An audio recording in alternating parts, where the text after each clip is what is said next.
اعوذ باللہ من الشیطان الرجیم، بسم اللہ الرحمن الرحیم۔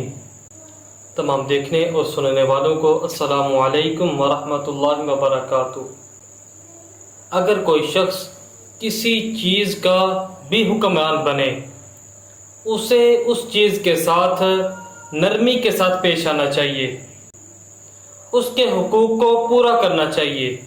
اگر کوئی بندہ کسی چیز کا حکمران بن گیا، کسی کا حکمران بن گیا اور وہ اس کے حقوق کو پورا نہیں کرتا، تو اس کے بارے میں حدیث مبارکہ ہمیں کیا بتاتی ہے؟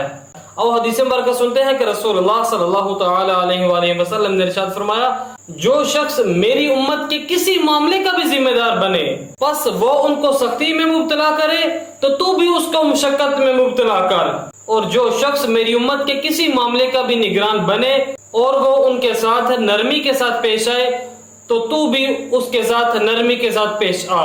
یہ حضور صلی اللہ تعالی علیہ وآلہ وسلم نے ارشاد فرمایا، یعنی کہ اگر کوئی کسی معاملے کا بھی حکمران بن گیا، کسی چیز کا بھی حکمران بن گیا، کوئی گھر کا بندہ ہے وہ گھر کا حکمران ہے، کوئی جو ملک کا حکمران ہے اسے ملک کے حقوق کو پورا کرنا چاہیے، جو گھر کا سربراہ ہے اسے گھر کے حقوق کو پورا کرنا چاہیے۔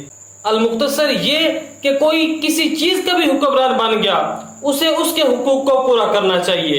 ایک روایت میں ہے کہ رسول اللہ صلی اللہ تعالی علیہ وآلہ وسلم نے ارشاد فرمایا کہ جس شخص کو خدا تعالی حکمران بنا دیتا ہے، وہ جس دن مرے گا، اگر رعایا کے ساتھ دھوکہ بازی کرتے ہوئے فوت ہوا تو خدا تعالیٰ اس پر جنت کو حرام فرما دے گا۔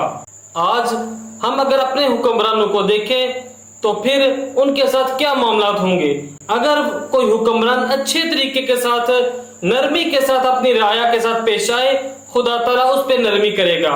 اگر کوئی سختی کے ساتھ پیش آئے، اپنی رعایا کے حقوق کو پورا نہ کرے، خدا تعالیٰ بھی اس کے ساتھ سختی کے ساتھ پیش آئے گا۔ ہم جس چیز کے بھی حکمران بن جائیں، ہمیں اس کے حقوق کو پورا کرنا چاہیے۔